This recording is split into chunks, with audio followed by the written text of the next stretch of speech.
Assalamualaikum warahmatullahi wabarakatuh. Kembali lagi di channel Berita Mistis. Untuk kisah kali ini masih melanjutkan dari kisah yang sebelumnya. Sebuah kisah yang diambil dari KBM, dari tulisannya Sigit Nur, dan sebuah kisah yang berjudul Ritual Mandi Kembang. Sebelum kita masuk ke ceritanya, tekan dulu tombol like video ini dan jangan lupa tekan juga tombol subscribe channel ini. Dan nyalakan juga lonceng notifikasinya agar tidak ketinggalan cerita-cerita lainnya dari channel ini. Dan buat teman-teman yang ingin membaca langsung ceritanya, nanti silakan saja kunjungi linknya yang nanti akan saya sertakan di kolom deskripsi. Dan seperti apa untuk kelanjutan kisah ini? Langsung saja kita masuk ke ceritanya.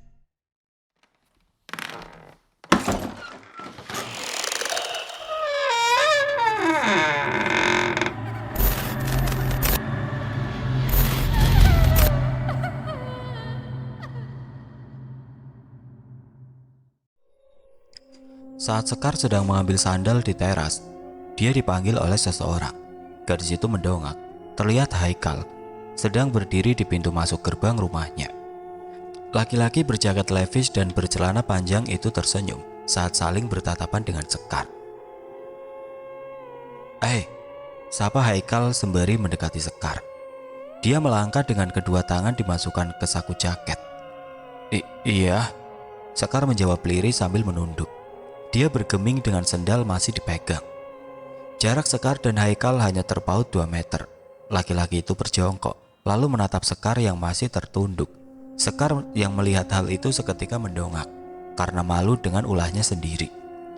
Gadis itu benar-benar kikuk saat berdekatan dengan Haikal, karena memang belum bisa berbicara kepada lawan jenis, terutama dari anak muda. "Kamu sedang apa?" tanya Haikal. Dia enggan naik ke teras sebelum diperintah oleh Sekar. "Aku disuruh ambil sendal," Sekar menjawab dengan pelan. Dia benar-benar canggung berhadapan dengan pemuda paling diincar kaum Hawa di desa. "Sekar, lama banget ambil sendalnya." Tiba-tiba terdengar Ibu Liana memanggil sang anak. Beliau keluar dari rumah, lalu melihat ada Sekar dan Haikal di teras. "Ada tamu toh, ayo nak Haikal, masuk sini, mampir di rumah ibu," perintah Ibu Liana sambil tersenyum manis kepada si pemuda itu. Haikal menurut. Dia kemudian naik ke teras setelah mencopot sepatunya. Laki-laki itu melewati Sekar, lalu menyalami Ibu Liana yang masih berdiri di ambang pintu. Tidak lama kemudian beliau berjalan ke sang anak yang masih tetap bergeming. "Malahan berdiri, itu ada Haikal loh. Lagi mampir ke sini. Siapa kek sama dia? Malahan jadi patung." Ibu Liana mengomel kepada sang anak yang tiba-tiba berubah sikapnya. "Ibu mau buatin teh buat Haikal. Ayo Sekar, ikut ibu sebentar." Ibu Liana menarik tangan sang anak agar ikut bersamanya untuk masuk ke rumah. Sesampainya di dapur, beliau menyuruh Sekar agar bersikap biasa saja kepada Haikal. Istilahnya, jangan malu-maluin diri sendiri. "Ada tamunya, harusnya yang bener kamu. Malahan dibiarin aja kayak gitu. Ayo buruan, bantuin ibu bikin teh. Malu-maluin aja. Ibu dulu kagak kayak kamu saat ketemu sama cowok ganteng. Ambil gulanya dulu di lemari. Udah habis ditoples." Ibu Liana pun bergegas mengambil gelas setelah menceramahi anaknya. Kurang dari 2 menit berselang, teh pun sudah siap dihidangkan dan tentu saja Sekar yang ditunjuk untuk mengantarkannya ke tamu di teras. Sebelum Sekar berangkat, dia kembali diceramahi oleh sang ibu agar tidak kaku dengan Haikal. Takutnya laki-laki itu menjadi tidak nyaman dan memilih pergi. "Jadi ngerepotin mamanya." Haikal tersenyum saat secangkir teh disuguhkan kepadanya. "Nggak apa-apa kok," jawab Sekar. Dia berusaha untuk tidak bersikap seperti tadi di hadapan Haikal. "Ayo diminum tehnya mumpung masih panas. Ibu mau masuk dulu. Lanjutin nonton TV. Kalian berdua benar-benar ya," ucap Ibu Liana yang entah kapan ada di ambang pintu. Kemudian beliau pun berlalu ke dalam, meninggalkan sang anak dan Haikal berduaan.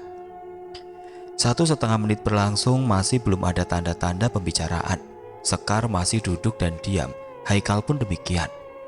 Mungkin karena Haikal tipe orang yang tidak suka berdiam diri, dia pun mengalami percakapan. "Kamu memang jarang keluar rumah ya? Aku jarang banget lo lihat kamu." Haikal mengalami pembicaraan. Dia pun sedikit menyeruput teh yang telah dibuat untuknya. Saya memang jarang keluar. Kok pakai saya? Kayak orang asing aja. Pakai aku kamu aja biar lebih akrab. Haikal berdecak, lalu terpaksa memotong Sekar. Sekar tersenyum, membuat dirinya semakin manis saja saat dilihat oleh Haikal. Kemudian dia menjawab sambil meremas roknya tanpa sepengetahuan Haikal. Sekar masih gugup berbicara dengan orang berkulit putih di sampingnya. Aku memang jarang keluar, tiap hari ikut ke ibu ke sawah. Sekar menjawab. Dia sesekali mencuri pandang ke Haikal. Bagaimanapun seorang wanita tidak seharusnya tidak berlama-lama memandang lawan jenis, terlebih ketika belum terlalu dikenal. Haikal mengangguk, lalu kembali menyeruput teh sebelum dingin.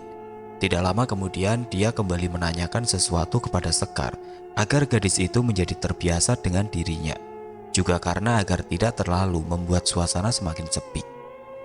Percakapan masih berlangsung.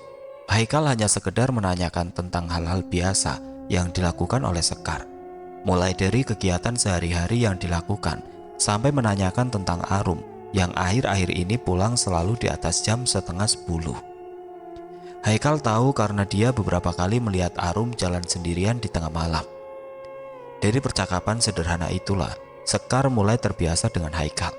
Sedikit demi sedikit, rasa canggung dan malu yang dimiliki perlahan pudar seiring berjalannya waktu. Gadis itu sebenarnya mudah bergaul dan bisa akrab dengan siapa saja, asalkan sudah beberapa kali saling bertemu dan diajak bicara. Akan tetapi, entah kenapa saat dengan Haikal, dia justru menjadi sangat canggung dan pemalu. Waktu semakin berlalu, teh yang disuguhkan kepada Haikal tersisa hanya satu kali tenggakan saja. Mereka masih bercakap-cakap. Ibu Liana juga sesekali mengintip dari pintu, tidak lain untuk mengawasi sang anak dan laki-laki itu. Oh ya, kamu mau tidak ikut aku jalan-jalan? Kita pergi ke pasar malam di sana, mumpung masih buka. Pinta Haikal sambil menatap wajah Sekar yang sedikit tertutup oleh rambut. Sekar tersentak mendengar ajakan Haikal. Dia bingung karena baru pertama kali diajak keluar oleh seorang laki-laki. Dalam hatinya dia mau-mau saja diajak. Tetapi apakah akan mendapatkan izin oleh sang ibu? Tidak hanya sampai di situ. Bagaimana nanti jika dilihat oleh para warga ketika Haikal dan Sekar berjalan berduaan?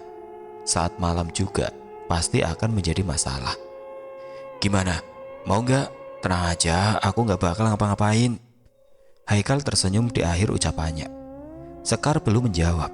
Dia masih menimbang-nimbang ajakan Haikal. Jika bersedia, ini akan menjadi yang pertama baginya diajak jalan-jalan setelah sekian lamanya tidak lagi menikmati dunia luar desa.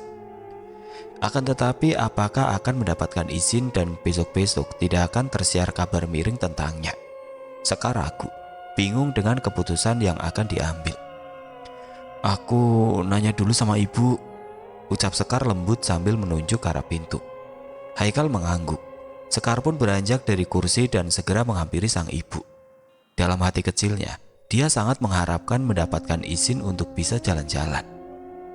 Bukan karena diajak oleh Haikal, tetapi dia ingin merasakan bagaimana berada jauh dari desa dan bisa benar-benar terbebas. Sejak sering mendapatkan ejekan dari beberapa orang, Sekar lebih memilih mendekam di rumah dan bantu-bantu ibunya ketimbang berpergian. Ibu izinin, tapi kamu harus bisa jaga diri baik-baik. Pulang jangan kemalaman, dan yang terpenting, jangan bikin ibu malu. Ibu Liana mewanti-wanti sang anak agar tidak melakukan sesuatu yang bisa merugikan dirinya dan juga nama keluarga. Bagaimanapun Sekar sudah dewasa, pasti bisa menjaga dirinya. Lalu dia juga jarang sekali mendapatkan kebahagiaan ketika telinganya sering mendengar kalimat-kalimat jelek dari orang lain terhadap fisiknya. Mungkin Ibu Liana ingin agar sang anak bisa sedikit berbahagia. Di sisi lain, beliau berharap Sekar akan segera mendapatkan jodoh. Singkat cerita, Sekar dan Haikal sudah berada di pasar malam yang letaknya cukup jauh dari desa. Meskipun sudah malam, kerumunan orang-orang masih tetap berkeliaran di seluruh penjuru kawasan pasar yang dijadikan pasar malam itu. Sekar diajak berkeliling, menikmati apa saja yang terpampang. Dia juga sudah semakin akrab dengan Haikal. Sekar bahagia karena sekali lagi bisa melihat keramaian pasar malam. Dia hanya ingat sewaktu masih berusia 10 tahun, diajak oleh almarhum ayahnya jalan-jalan ke pasar malam, dan itu adalah yang terakhir kalinya. Akan tetapi sekarang, gadis itu bisa menikmati meriahnya suasana saat malam. "Kamu lagi lihat apa?" tanya Sekar saat dia terlihat seperti sedang memandangi sesuatu. Sekar tengah melihat seorang anak kecil sendirian di kerumunan. Anak bergaun serba putih itu tampak cemberut. Wajahnya tampak pucat dan dia sedang menenteng sebuah boneka beruang. Sekar merasa kasihan terhadap gadis berambut panjang di sana. Dia menganggap anak kecil itu mungkin tersesat. Itu ada anak kecil, kayaknya tersesat. Bantuin yuk, kasihan," jawab Sekar yang hanya sekilas menatap Haikal sebelum perhatiannya kembali ke anak kecil itu lagi. "Anak kecil? Mana? Aku nggak lihat siapa-siapa." Haikal tengah mencari anak kecil yang ditunjuk oleh Sekar. Tetapi dia tidak melihat apa-apa kecuali orang dewasa dan orang yang sebaya dengannya. Sekar berdecak, lalu kembali menunjuk ke arah anak kecil itu. "Itu loh yang pakai baju putih sama sedang bawa boneka. Masa kamu gak lihat? Dia malahan lagi merhatiin kita loh." "Kagak ada anak kecil, salah lihat kamu," ucap Haikal lagi. Dia masih belum percaya dengan ucapan Sekar. "Kagak ada apa-apa, Neng." Seseorang di belakang Haikal tiba-tiba ikut menjawab. Lalu orang itu kembali berjalan. "Itu loh di..." Apa yang Sekar tunjuk tiba-tiba menghilang. Anak kecil yang sedang berdiri sendirian di depan gerobak hilang entah kemana. Sekar mencari keberadaan anak yang sedang membawa boneka itu, tetapi tetap saja tidak terlihat. Apa mungkin sudah pergi? "Udah, kamu cuma salah lihat tadi. Ayo, kita pergi, malu loh, kita dilihatin orang-orang." Haikal membujuk agar Sekar ikut bersamanya, karena mereka kini sedang dijadikan tontonan. Sekar pun menurut. Dia kini mengikuti langkah Haikal sambil tetap memikirkan anak kecil tersebut yang tiba-tiba menghilang. Entah memang salah lihat atau anak kecil itu sudah pergi terlebih dahulu. Sekar berusaha berpikir positif. "Aku mau ke toilet dulu," ucap Sekar agak sedikit menaikkan nada bicaranya agar terdengar oleh Haikal. Suasana pasar malam yang ramai kemungkinan laki-laki itu tidak terlalu mendengar dengan jelas ucapan dari Sekar. Haikal berhenti, lalu menoleh ke tempat yang Sekar tunjuk. Tampak ada toilet umum di samping rumah seseorang. Tempat tersebut lumayan jauh dan sepi. Hanya ada rumah itu dan sebuah pohon besar di sisi kanan toilet. "Mau aku anterin?" tawar Haikal. Mungkin dia beranggapan Sekar takut ke toilet itu karena sepi dan gelap. Sekar menggeleng, lalu menjawab, "Aku bisa sendiri ke sana." "Oh ya udah, aku mau beli minum dulu. Nanti aku samperin kamu." Sekar menjawab dengan anggukan ucapan dari Haikal. Sejurus kemudian mereka pun berpisah. Di dalam toilet tampak kotor, seperti sudah tidak pernah digunakan lagi. Ada banyak coretan di dinding, lantai pun dipenuhi dengan jejak kaki. Akan tetapi, Sekar tidak ada pilihan lain dan tetap memasuki salah satu bilik yang untungnya lampu di dalam sana masih menyala. Sekaligus ada air di bak meski hanya terisi setengahnya. Selesai membasuh wajah dan hendak keluar, tiba-tiba lampu mati dengan sendirinya. Saat lampu dalam kamar mandi tiba-tiba mati, Sekar refleks berteriak dan mulai panik. Dia berada dalam kegelapan, tangannya meraba-raba sekitar seperti orang buta yang kehilangan tongkat. Begitu menemukan kenop, Sekar berusaha membukanya. Akan tetapi anehnya, pintu itu tidak bisa dibuka. Sekar semakin panik. Dia bergerak sambil menarik paksa kenop, berharap akan terbuka. "Tolong, siapa saja tolong saya!" Teriakan Sekar memenuhi seluruh ruangan sempit di kamar mandi. Dia tidak hanya panik, tetapi takut karena hanya seorang diri dan sedang terjebak dalam kegelapan. Dia masih berusaha membuka pintu itu sambil berteriak, tetapi tidak ada hasilnya. Sekar masih terjebak, kegelisahannya pun semakin menjadi-jadi. "Tolong!" Dia kembali berteriak setelah beberapa detik terbatuk-batuk. Namun teriakan itu belum membuahkan hasil. Mungkin karena kamar mandi itu terletak lumayan jauh dari keramaian, sehingga tidak ada seseorang yang mendengar teriakan minta tolong. Pikirannya campur aduk antara takut dan kesal. Dalam gelap, dia berusaha menenangkan diri sambil berharap akan ada seseorang yang menghampiri. Hanya ada satu harapan Sekar, yaitu Haikal. Laki-laki tersebut mengatakan akan menyusulnya setelah membeli minuman. Dia berharap Haikal segera datang agar bisa membantunya keluar dari kamar mandi yang pengap dan tiba-tiba tercium bau amis. Entah dari mana bau amis itu muncul, Sekar tidak bisa melihat apa-apa. Kini gadis tersebut sedang mengatur nafasnya yang tersegal-segal sambil menyeka keringat di pelipis karena dia mulai merasa kegerahan. Gadis itu masih berharap Haikal akan datang. Saat sedang menggerayangi sekitar, dia tidak sengaja menyentuh sesuatu. Jantungnya terasa seperti tersengat saat jemarinya memegang sesuatu yang terasa basah dan lengket. Lalu tiba-tiba apa yang sedang dipegang itu tidak terasa lagi. Otaknya semakin liar menebak-nebak apa yang baru saja dipegang tersebut. Dia semakin panik, takut, dan mulai merasa mual dengan aroma amis di dalam toilet. Sekar perlahan mulai lemas dengan kaki gemetar sesaat setelah memegang sesuatu yang lengket itu. Dia memang tidak bisa melihat dalam gelap, tetapi sosok terbungkus kain kafan di sudut toilet bisa melihatnya. "Jangan ganggu saya terjebak di sini dan benar-benar ketakutan. Jangan ganggu, biarkan saya keluar dari sini," ucap Sekar dengan bibir yang bergetar. Entahlah ucapannya ini terkesan melantur. Mungkin saja apa yang terjadi memang ulah dari makhluk tidak kasat mata. Sekar yang masih berdiri di dekat bak air, tangannya perlahan menjulur ke knop pintu lagi. Dia berharap sekarang pintu sudah bisa terbuka. Tiba-tiba lampu menyala kembali hingga membuatnya terkaget dan refleks mendongak. Dia menghembuskan nafas panjang ketika semua menjadi terang dan di dalam toilet tidak ada siapa-siapa kecuali dirinya. Tidak berpikir lama, dia pun kembali membuka pintu sambil berteriak minta tolong. Akan tetapi, lagi-lagi tidak ada siapa-siapa yang datang, bahkan setelah pintu digedor-gedor dengan lumayan keras. Sekar lagi-lagi terbatuk.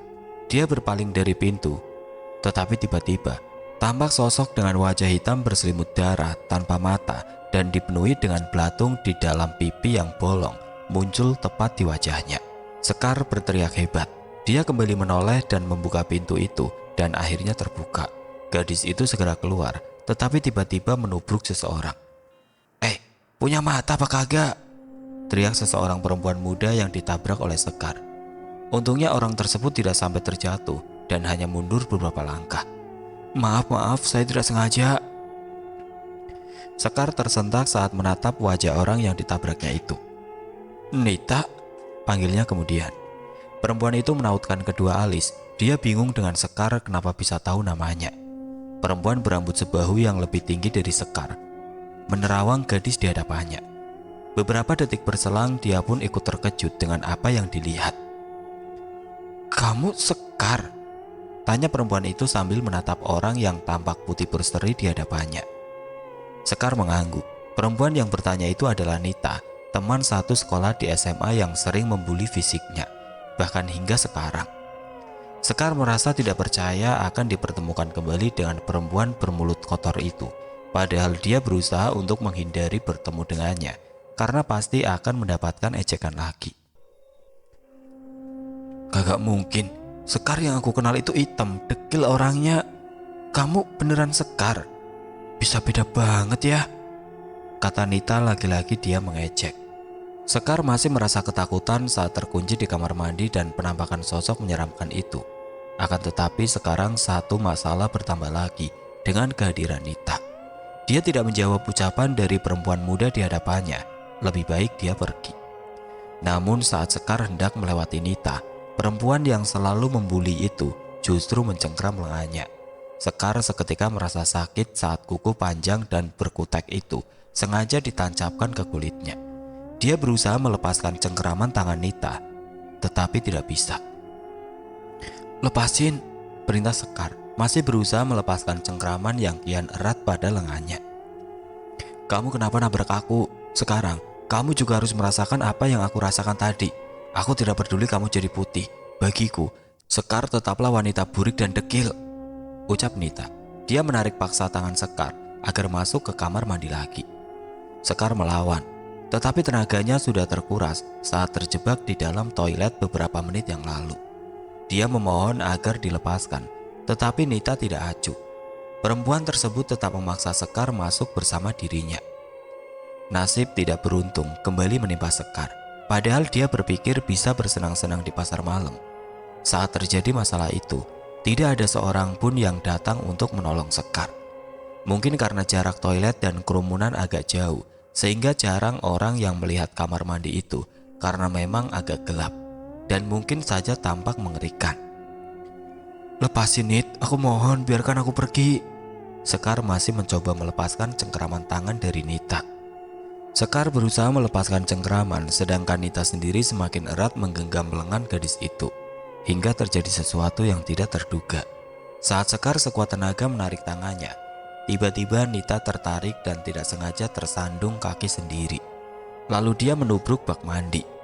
Sekar mendelik dengan mulut terbuka saat melihat apa yang dia baru saja lakukan. Kening Nita berdarah karena membentur bak mandi, dan kini perempuan itu tidak sadarkan diri. Dia panik, tidak tahu apa yang akan dilakukan. "Nita," panggil Sekar dengan tubuh yang bergetar. Dia hendak membantu perempuan muda tersebut, tetapi justru gadis itu memutuskan keluar kamar mandi karena takut terjadi apa-apa dengan Nita. Sekar berlari menuju keramaian tanpa memperdulikan kakinya tercebur dalam kubangan lumpur, lalu menginjak ranting dan dedaunan kering yang berasal dari pohon di samping kamar mandi. Dia benar-benar panik, takut Nita seperti yang dibayangkan olehnya. Dia kembali menoleh ke depan setelah beberapa detik memperhatikan toilet itu. Tiba-tiba dia kembali menabrak seseorang dan itu adalah Haikal. Maaf," ucap Sekar sambil berjalan mundur beberapa langkah. Melihat wajah Sekar yang tampak panik dan rambutnya berantakan, Haikal bertanya kepada gadis itu apa yang telah atau sedang terjadi padanya. Nafas Sekar masih tersegal-segal. Dia belum menjawab pertanyaan dari Haikal. "Gak apa-apa, aku gak kenapa-napa," jawab Sekar sambil terbatuk-batuk. Lalu dia merapikan kembali rambutnya agar tidak berantakan. "Beneran, kamu keringetan kayak gitu loh. Apa yang terjadi sama kamu? Maaf ya, tadi aku malahan keasikan ngobrol sama temen yang juga kesini sampai lupa sama kamu." Ada senyum canggung yang terbit di bibir Haikal. Dia merasa bersalah karena telah meninggalkan Sekar cukup lama. Iya gak apa-apa," Sekar menjawab dengan gemetar. Lalu dia beberapa saat menoleh ke kamar mandi itu sebelum Haikal berkata lagi padanya. "Ini buat kamu." Sekar mengambil botol air minum yang disodorkan oleh Haikal.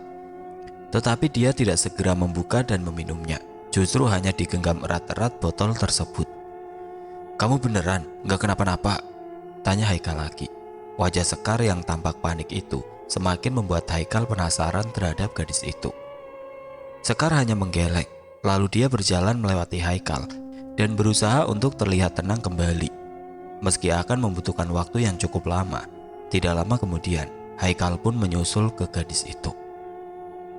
Sekar masih memikirkan nasib Nita yang ada di balik pintu kamar mandi. Dia begitu risau, sampai-sampai panggilan dari Haikal tidak terdengar olehnya. Dia benar-benar khawatir tidak tahu kabar Nita bagaimana lagi. Apa masih tidak sadar atau sudah terbangun? Sekar berharap semua akan baik-baik saja. Cukup dirinya lah yang tidak baik. "Sekar," ucap Haikal sambil menggoyang-goyangkan tubuh Sekar. Dia sudah beberapa kali berbicara kepada gadis itu, tetapi seperti tidak didengar karena Sekar terus melamun. Lamunan Sekar akhirnya pecah saat Haikal memanggil dia. Dia menoleh ke sumber suara. Tampak Haikal tengah memperhatikan dirinya dengan raut wajah yang terlihat risau. Sekar pun baru tersadar jika selama ini dia melamun. Maaf," ucap Sekar kemudian. Sekar menoleh ke tempat kamar itu berada. Dia kembali risau, takut Nita masih belum sadarkan diri di sana. Lalu dia menoleh kembali dan memandang di mana keberadaannya karena gadis itu tidak sadar dibawa oleh Haikal. Gadis itu berada di sebuah warung makan yang masih ada di pasar. Dia mendongak. Terlihat terpal panjang memayungi warung tersebut. Dia melihat sekeliling. Terlihat beberapa kursi, meja, dan pembeli ada di sekitarnya. Cukup ramai, mungkin makanannya enak atau tempat tersebut rekomendasi dari orang-orang. "Kamu kenapa bengong begitu?" tanya Haikal. Dia masih melihat wajah Sekar masih pucat. Pandangan bola matanya sekarang juga sedang mengarah ke bawah. "Ah, aku enggak ada apa-apa. Tadi tiba-tiba di kamar mandi lampunya mati. Aku takut saat itu." Sekar menceritakan tentang dirinya yang terjebak di dalam kamar mandi, tetapi bungkam dengan masalah Nita. Sekarang wajah Haikal pun berubah menjadi panik. Dia merasa bersalah karena terlalu lama meninggalkan Sekar, sampai-sampai tidak tahu sahabatnya itu sedang membutuhkan bantuan. Akan tetapi, belum sempat Sekar selesai menjelaskan, Haikal sudah melayangkan kata maaf. "Ini bukan salahmu kok, aku memang lagi sial saja tadi," Sekar berujar kepada Haikal. Dia sedang mencoba agar sahabatnya tersebut tidak menyalahi dirinya sendiri. "Seharusnya aku langsung pergi setelah beli minum, jadi bisa cepat-cepat nolongin kamu. Maaf ya, aku benar-benar minta maaf." Lagi-lagi Haikal masih menyalahkan dirinya sendiri, padahal dia sudah beberapa kali mendapatkan kata maaf dari Sekar, tetapi masih saja meminta maaf. "Udahlah, aku tidak mau memikirkan itu lagi. Tadi masih sok aja akunya," ujar Sekar. Dia mencoba bersikap tenang agar tidak terus-menerus dikhawatirkan Haikal. Ketika merasa Sekar sudah lebih baik, barulah Haikal bisa sedikit tenang. Sekarang laki-laki berhidung mancung itu meminta Sekar untuk makan agar membuatnya merasa lebih enakan lagi. Karena di warung itu hanya ada dua pilihan makanan, bakso dan mie ayam, Haikal meminta dibuatkan 2 porsi mie ayam kepada seorang ibu yang sedang meracik bumbu di gerobak dagangnya. Kemudian laki-laki itu kembali ke kursi yang dia duduki bersama Sekar. "Oh ya Kar, maaf nih sebelumnya, dompetku sepertinya ketinggalan di bagasi motor. Aku pergi lagi sebentar, kagak apa-apa kan?"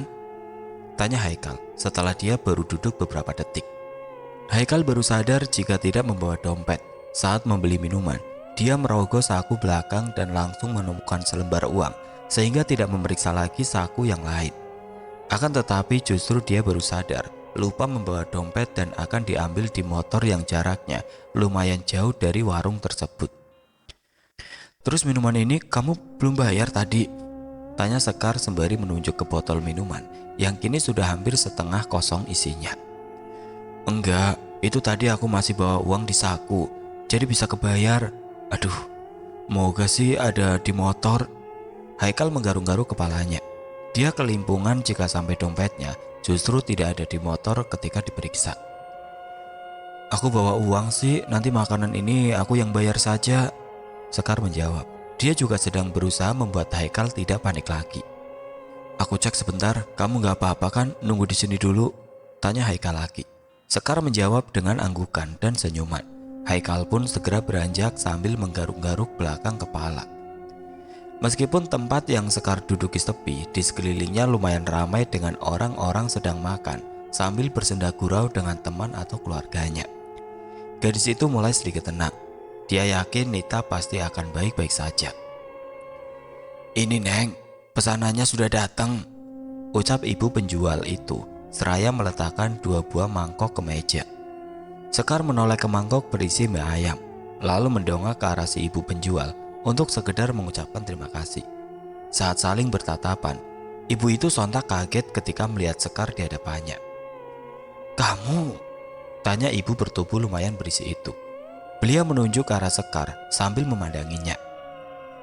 Sekar merasa bingung dan juga sama-sama tersentak saat melihat wajah ibu itu. Setengah wajah beliau mengelupas, seperti terkena sesuatu, mungkin air keras. Salah satu matanya pun mengecil dan berwarna putih semua, tanpa kulit, hanya terlihat daging yang menonjol di sana. Alis dan bulu mata sudah menghilang. Sekar agak bergidik dan merasa kasihan dengan si ibu. "Maaf, wajah ibu," suara Sekar lirih. Dia menatap wajah ibu itu dan memperhatikan kulit-kulit di sisi wajah kiri beliau yang terlihat berwarna lebih kecoklatan daripada sisi yang lain. "Oh, ini." Ibu berambut keriting itu menyentuh pipinya yang bisa dibilang rusak. "Ini dulu ibu terkena siraman air keras, jadi kayak gini bentuknya." Mendengar penjelasan ibu itu, Sekar semakin ngeri, terlebih ketika membayangkannya. Meskipun tidak pernah mengalami, dia merasa seperti tahu bagaimana sakitnya terkena air keras. Oh, gitu ya. Tapi maaf ya Bu, bukan maksud saya. Iya, nggak apa-apa. Ibu juga sudah terbiasa dengan wajah ibu yang sekarang. Ibu itu memotong ucapan Sekar, lalu tersenyum sambil masih memegang pipi kirinya. Oh ya, kamu... Ibu itu tiba-tiba duduk setelah menarik kursi di hadapannya. Wajah kamu... Ibu itu kemudian memperhatikan wajah Sekar dengan seksama. Sekar tampak bingung dengan tingkah laku ibu tersebut. Kedua alis beliau bertaut, matanya sedikit disipitkan. Ibu itu seperti tengah menelisik wajah Sekar. Iya Bu, ada apa? Sekar tampak bingung melihat tingkah laku ibu di hadapannya. Ibu itu melirik kanan kiri beberapa kali, seperti sedang memeriksa keadaan. Ketika baginya sudah merasa aman, barulah beliau melanjutkan berbicara, sembari sedikit mencondongkan tubuhnya ke wajah Sekar. Kamu pernah bertemu sama Mbok Ginem? Tanya ibu itu dengan suara yang agak lirih, seperti berbisik. Lalu beliau kembali ke posisi semula dan tidak lagi mencondongkan tubuhnya. Mbok Ginem siapa ya? Tanya Sekar, sama-sama bersuara pelan. Dia tidak tahu siapa yang dimaksud oleh ibu itu. Satu pupil ibu itu bergerak ke kanan kiri dengan sedikit menoleh, seperti yang dilakukan beberapa saat yang lalu. Yang buat wajah kamu seperti itu, kata beliau kemudian. Sekar refleks menegakkan tubuh dengan mata yang terbuka lebar. Dia pun mulai menerka-nerka maksud ucapan si ibu, tetapi belum juga mengerti apa-apa. Maksud ibu? Tanya Sekar, dia semakin penasaran. Kembang, kata ibu itu dengan bola mata yang terbuka. Lalu tiba-tiba beliau beranjak dan pergi meninggalkan Sekar yang kini tengah tersentak mendengar ucapannya. Maaf agak lama. Ucapan seseorang laki-laki mengagetkan Sekar. Sekar refleks menoleh ke sumber suara. Tampak Haikal yang baru saja datang sambil tersenyum kepadanya. Kenapa belum dimakan? Haikal bertanya setelah melihat 2 buah mangkok mie ayam masih belum ada di tengah-tengah meja.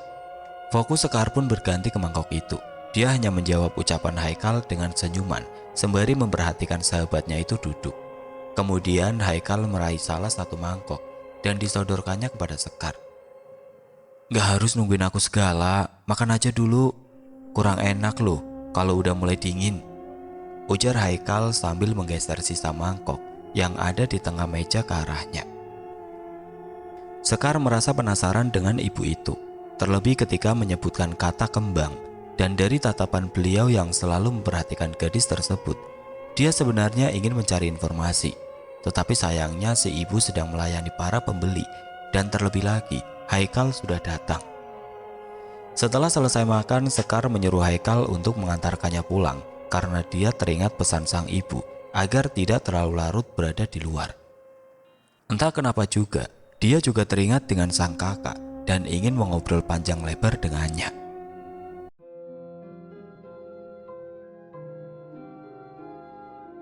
Oke teman-teman, sampai di sini dulu ceritanya. Nantikan kelanjutan kisah ini di video berikutnya. Agar tidak ketinggalan, klik tombol subscribe channel ini dan nyalakan lonceng notifikasinya.